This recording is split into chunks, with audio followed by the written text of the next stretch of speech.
अक्सर महिलाओं में ऐसा होता है कि उनके पीरियड्स या तो बहुत लेट आते हैं या फिर बहुत जल्दी आते हैं। किसी महिला के 40 दिन में, किसी के 50 दिन में, किसी के 35 दिन में या फिर किसी महिला के 20 दिन में या फिर 18 दिन में या फिर 22 दिन में। मतलब ये कि किसी के जल्दी, किसी के लेट। और सिर्फ यही नहीं, पीरियड्स के दौरान जो ब्लीडिंग होती है वो भी ठीक से नहीं होती, या तो खुल कर के नहीं होती या फिर होती है तो बहुत ज़्यादा होती है और कई बार दवाई लेकर के उसको रोकना पड़ जाता है। और इस तरह की महिलाओं में एक चीज़ कॉमन होती है, वो होती है इनफर्टिलिटी। यानी कि ये जो महिलाएं होती हैं जब ये ट्राई करती हैं कंसीव करने के लिए तो इनको जल्दी से कंसीव नहीं हो पाता है। नमस्कार दोस्तों, स्वागत है आप सभी का हमारे यूट्यूब चैनल tanvi.com में। दोस्तों, आज के वीडियो में आप लोगों को बताने वाला हूँ कि पीरियड साइकिल इम्बैलेंस क्यों होते हैं, क्या लक्षण है और इसका इलाज क्या है। क्योंकि दोस्तों अक्सर आप लोग कहते हैं कि सर जो आप प्रॉब्लम बताते हैं उसका सॉल्यूशन नहीं बताते, तो मैं इस वीडियो में आप लोगों को इसका एक पूरी तरीके से नेचुरल और घरेलू सॉल्यूशन भी बताऊंगा। इसके लिए आप वीडियो को आखिरी तक ध्यान से देखें, ध्यान से सुनें, ताकि आप एक एक चीज़ को सही तरीके से समझ सकें। और अगर आपको या फिर आपकी जान पहचान में किसी महिला को समस्या है तो आप उसको ट्रीटमेंट भी बता सकें। तो चलिए शुरू करते हैं। दोस्तों, डॉक्टर्स के अनुसार किसी भी महिला का पीरियड साइकिल जो है वो 28 से लेकर के 30 दिनों का होना चाहिए, ना ही इससे कम ना ही इससे ज़्यादा। नॉर्मली अगर हम रिसर्च के अनुसार देखें तो जो पीरियड साइकिल है वो आपको 21 दिनों से लेकर के 40 दिनों तक का मिल जाएगा। लेकिन एक आइडियल पीरियड साइकिल जिसको कहते हैं वो होता है 28 से 30 दिनों का। जिन महिलाओं का 28 से लेकर 30 दिनों का पीरियड साइकिल होता है उनको बिल्कुल सही माना जाता है और ऐसी महिलाओं को कंसीव करने में कोई समस्या नहीं आती है। सबसे पहले हम बात करेंगे 10 ऐसे खास कारणों के बारे में जिनकी वजह से महिलाओं में पीरियड साइकिल इम्बैलेंस हो जाते हैं। नंबर 1 है ओबेसिटी, यानी कि मोटापा। महिलाओं में मोटापा बढ़ने की वजह से भी ऐसा देखा गया है कि उनके पीरियड साइकिल इम्बैलेंस हो जाते हैं। कुछ महिलाओं में क्या होता है कि उनका शरीर ज़्यादा मोटा नहीं होता है, लेकिन पेट और कमर के हिस्से में चर्बी ज़्यादा होती है, यानी कि फ़ैट ज़्यादा होता है, जिस कारण से उनके पीरियड जो है इरेगुलर हो जाते हैं, पीरियड साइकिल इम्बैलेंस हो जाता है। नंबर 2 है ब्लोटिंग। बहुत सारी महिलाओं में ब्लोटिंग की शिकायत होती है, यानी कि उनके पेट का जो निचला हिस्सा होता है, पेल्विक एरिया, वहाँ पे उनको ज़्यादा ब्लोटिंग महसूस होती है। और ब्लोटिंग होने के कारण भी ऐसा देखा गया है कि उनका पीरियड साइकिल इम्बैलेंस हो जाता है। नंबर 3 है हीमोग्लोबिन। बहुत सारी महिलाओं के शरीर में हीमोग्लोबिन कम होने के कारण उनका पीरियड साइकिल इम्बैलेंस हो जाता है। कुछ महिलाएं तो देखने में तंदुरुस्त लगती हैं, लेकिन सही मायने में देखा जाए तो उनका हीमोग्लोबिन उतना नहीं होता है जितना कि होना चाहिए। एक स्वस्थ महिला का हीमोग्लोबिन 12 ग्राम के आसपास होना चाहिए। नंबर 4 है हार्मोन्स इम्बैलेंस। किसी भी महिला के शरीर में अगर उसके हार्मोन्स इम्बैलेंस हो जाते हैं तो सबसे पहला असर पड़ता है उसके पीरियड्स के ऊपर। इसके बाद उसको कंसीव करने में तरह तरह की रुकावट आनी शुरू हो जाती हैं। नंबर 5 है हाइपरटेंशन। जो महिलाएं ज़्यादा टेंशन लेती हैं, ज़्यादा देर रात तक सोचती रहती हैं, अक्सर उनके साथ भी ऐसा देखा गया है कि ज़्यादा सोचने की वजह से, टेंशन लेने की वजह से उनका पीरियड साइकिल इम्बैलेंस हो जाते हैं। नंबर 6 है दवाइयाँ। जो महिलाएं ज़्यादातर दवाइयों का इस्तेमाल करती हैं, हर बात पे दवाई खाना, या फिर पीरियड्स नहीं आ रहे हैं तो भी दवाई ले लेना, या फिर पीरियड्स आ रहे हैं, पीरियड्स की डेट को आगे बढ़ाने के लिए, या फिर पीरियड्स को रोकने के लिए, या फिर और भी किसी भी तरह की जिनका ट्रीटमेंट चल रहा है, ज़्यादातर मेडिसिन पे ही रहती हैं। ऐसी महिलाओं के साथ भी अक्सर ऐसा देखा गया है कि मेडिसिन की वजह से उनका पीरियड साइकिल इम्बैलेंस हो जाता है। नंबर 7 है हैवी वर्कआउट। जो महिलाएं ज़्यादा हैवी वर्कआउट करती हैं, ज़्यादा हैवी एक्सरसाइज करती हैं, तो उनका भी पीरियड साइकिल इरेगुलर हो जाता है, इम्बैलेंस हो जाता है। इसके अलावा जो महिलाएं घर में ज़्यादा मेहनत का काम करती हैं तो उनके साथ भी अक्सर ऐसा ही होता है। ज़्यादा वज़न उठाने की वजह से, ज़्यादा मेहनत करने की वजह से, शरीर में ज़्यादा थकान होने की वजह से भी अक्सर ऐसा होता है कि उनका पीरियड साइकिल इम्बैलेंस हो जाता है। नंबर 8 है फास्ट फूड, जंक फूड। जो महिलाएं ज़्यादातर फास्ट फूड, जंक फूड का इस्तेमाल करती हैं, घर का बना खाना कम खाती हैं, तो ऐसी महिलाओं में न्यूट्रिएंट्स की कमी हो जाती है, जिस कारण से उनका पीरियड साइकिल इम्बैलेंस हो जाता है। नंबर 9 है वज़न कम होना। अधिकतर ऐसा होता है कि कुछ महिलाओं में ज़रूरत से ज़्यादा ही वज़न कम होता है, जिस कारण से उनके पीरियड्स रेगुलर नहीं आते हैं, पीरियड साइकिल इम्बैलेंस हो जाता है।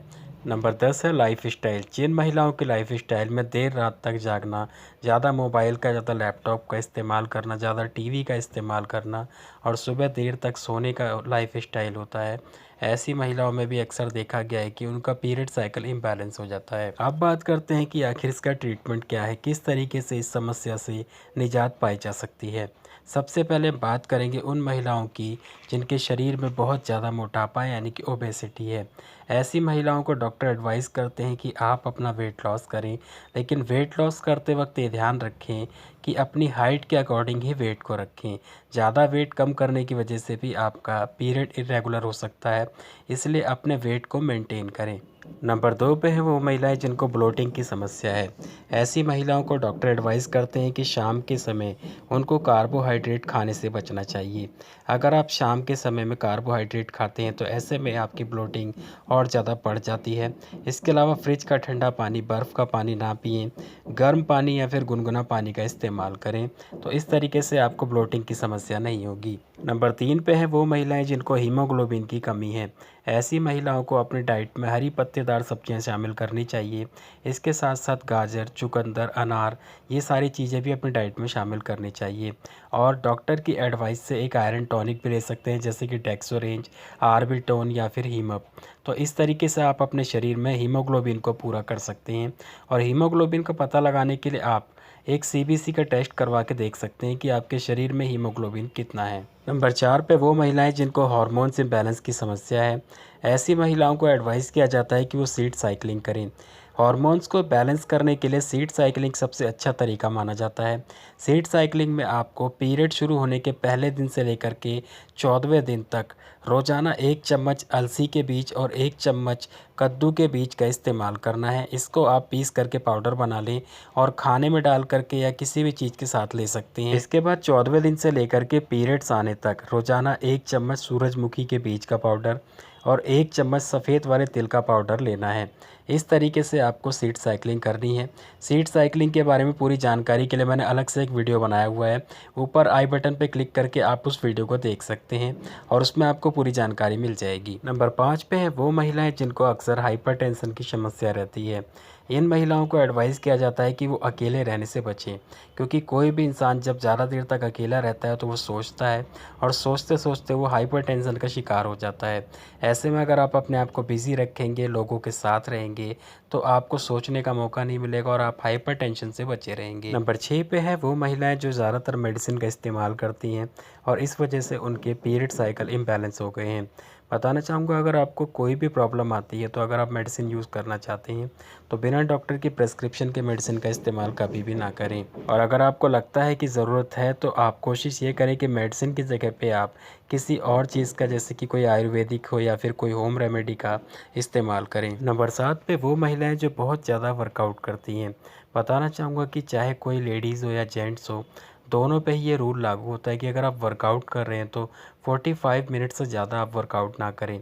अगर आप इससे ज़्यादा वर्कआउट करते हैं तो आप अपने शरीर को बहुत ज़्यादा थका देंगे, जिस कारण से आपके हार्मोन्स इम्बैलेंस होंगे और आपको इनफर्टिलिटी की समस्या आनी शुरू हो जाएगी। नंबर 8 पे है वो महिलाएं जो फास्ट फूड, जंक फूड का इस्तेमाल करती हैं। बताना चाहूँगा कि अगर आप फास्ट फूड, जंक फूड को छोड़ करके घर का खाना शुरू कर दें तो आपकी बॉडी खुद ब खुद नॉर्मल होनी शुरू हो जाएगी।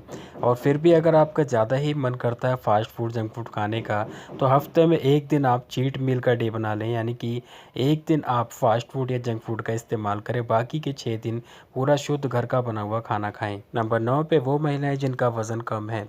वज़न बढ़ाने के लिए आप अपनी डाइट में प्रोटीन और कार्बोहाइड्रेट को शामिल करें और इससे आप अपने वज़न को बढ़ा सकते हैं।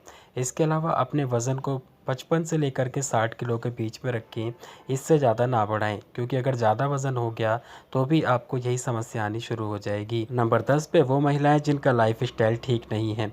लाइफ स्टाइल को ठीक करने के लिए सबसे पहली चीज़ ध्यान रखें कि रोज़ाना 8 घंटे की नींद ज़रूर लें। अगर आप इससे ज़्यादा नींद ले रहे हैं तो भी और इससे कम नींद ले रहे हैं तो भी, दोनों ही कंडीशन में आपको समस्या आएगी।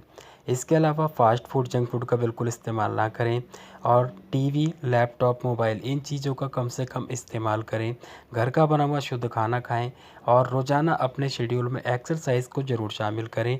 एक्सरसाइज नहीं कर सकते तो आप योगा, प्राणायाम कर सकते हैं, लेकिन कुछ ना कुछ आपको ज़रूर करना पड़ेगा। इसके अलावा आप अपने पीरियड से रिलेटेड किसी भी प्रॉब्लम के लिए अपने डेली रूटीन में अशोकारिष्ट सिरप का इस्तेमाल कर सकते हैं। ये जो सिरप है ये पूरी तरीके से आयुर्वेदिक होता है। डाबर कंपनी का भी आता है, पतंजलि का भी आता है, बैद्यनाथ का भी आता है। आपको जिस कंपनी का मिलता है आप उस कंपनी का ले सकते हैं और इसको रोज़ाना 2 चम्मच सुबह और 2 चम्मच शाम को हल्के गुनगुने पानी के साथ लें। इसको लेने से आपके पीरियड की सभी तरह की समस्याएं काफ़ी तेज़ी से ठीक होनी शुरू हो जाएगी। एक चीज़ का ध्यान रखें कि जब भी आप इस सिरप का इस्तेमाल करेंगे तो खट्टी चीज़ें, मसालेदार चीज़ें और मांस मछली का इस्तेमाल ना करें, तभी आपको इसका फ़ायदा मिलेगा। तो उम्मीद है आज का वीडियो आप लोगों को पसंद आया होगा। वीडियो को लाइक कर दें, ज़्यादा से ज़्यादा शेयर करें फेसबुक पे, व्हाट्सएप पे, ताकि हर महिला तक वीडियो पहुंचे, उसको भी जानकारी मिले, फ़ायदा मिले।